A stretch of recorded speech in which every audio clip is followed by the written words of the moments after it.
In today's video, I'm going to teach you how to make columns and sections in Notion. If you're looking to organize your Notion workspace with columns for a cleaner, more visually appealing layout, you've come to the right place. By the end of this guide, you'll know how to create columns and sections effortlessly. To get started, we first need to have at least 2 blocks within your Notion page. A block can be anything like text, headings, images, or even to-do lists. So let's start by creating a couple of text blocks. You can easily do this by clicking on a blank space on your Notion page and typing whatever content you need. For our demonstration, let's create 2 text blocks, one titled To-Do List and another one with, say, Ideas. These blocks are the building blocks, quite literally, for arranging columns. Now that we have our blocks ready, let's move on to the next step. Focus on one of the blocks. It doesn't matter which one you start with. You'll notice a small handle icon with 2 vertical dots appearing on the left of each block. It's officially called the drag handle. Click and hold this handle.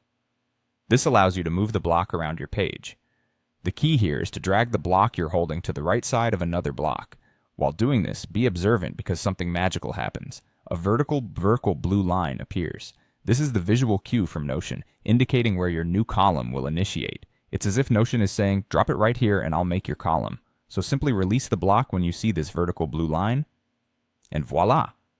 You have now created a brand new column in your Notion page. A handy additional tip here is that you can adjust the width of your columns to better fit your content. To do this, hover your cursor between the columns and you'll notice a vertical bar with sliding arrows. Dragging this will adjust each column's width based on your preference.